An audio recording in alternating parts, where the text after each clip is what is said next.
All right, hey guys, welcome back to the OFD channel, TGIF. I'm really excited to be showing you an exciting release from Spinnaker Watches. This is version 2 of the Bradner. Now, the Bradner watch, the version 1, was probably one of Spinnaker's, or is one of Spinnaker's probably most popular releases in the last year.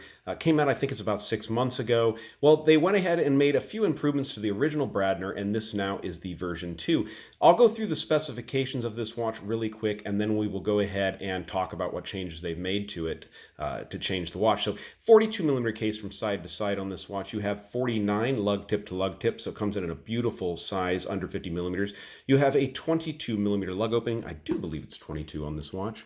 Check that for you. No, it's actually a 20 on this watch. Sorry, I didn't check that first. And it's 14.5 millimeters of thickness. So it is a chunky little guy there, but probably because of that internal mechanism for the internal bezel there. Now, I went ahead and turned that and showed you that is one of the improvements they've actually made to this watch from Spinnaker is they've improved the gearing on the internal bezel, so it moves much smoother than the original one did, and no issues with that whatsoever. Another very nice improvement they made on the watch is they've added quite a bit more lume on these watches. So I will do a traditional, kind of the old OFD style, where we'll put this on the wrist, get it on the sun, and then I'll walk into the dark garage.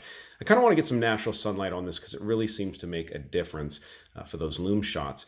So this watch is running the 24 jewel Seiko NH35 movement, a real standard kind of movement being used by so many different micro brands today.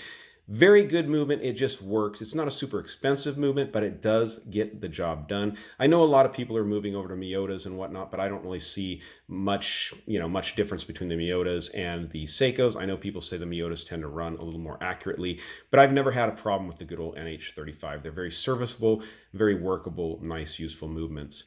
Basically the watch has stayed the same. You have that really cool chevron style, or not chevron style, I guess it's like almost like a Chevrolet logo style hour hand there. You've got the stick minute hand, and you've got that flying meatball on the end of your seconds hand spinning around there. Nice orange accents on that.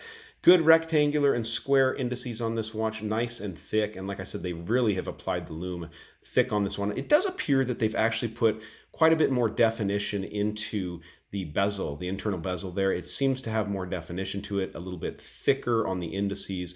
So looks really nice. Taking a look, this is the IP coated case on this one. I do believe that this green version is the only one with the IP coating on the case. Hard to see here in the light, but you do have a signed crown here on the main crown. The other crown for the internal bezel is not signed. Comes on Spinnaker's nice waterproof leather bracelets, or excuse me, straps. But one thing I did want to note is I noticed on the website for the price, you actually get to pick an additional Tropic strap from their lineup, which they just started making straps. So that's pretty neat option that they're actually giving you an extra strap with the watch. Very nicely done. So you have the leather and you can also have the rubber strap on the watch.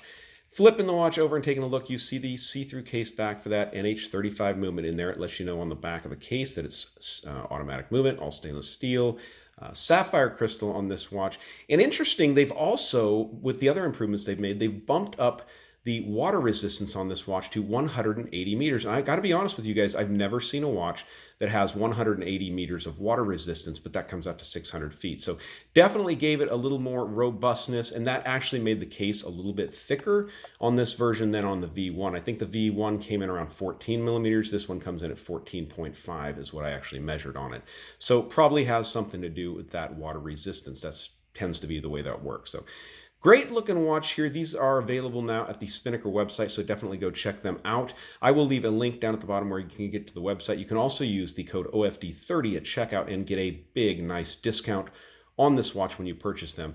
One of the great parts about this watch is it's really one of the coolest dive watches out there on the market right now, and they come in at $285 on the website before you use a discount. So definitely try using that discount, and you can get this watch at just really a great deal. So guys, that's pretty much it on the new version 2 of the Bradner. I would have liked to compare it to the version 1, but I actually gave that one to a YouTube viewer, a friend of mine out there, so he could use the watch and wear it. He quite enjoys it. But I do think if you watch the other video, I'll leave a link to my original video of the first Bradner so you can check it out, and you can compare the differences just in the two videos. So let me go ahead and pause it. We're going to get this watch on the wrist, and then we'll go out with the lume shot here on the OFD channel.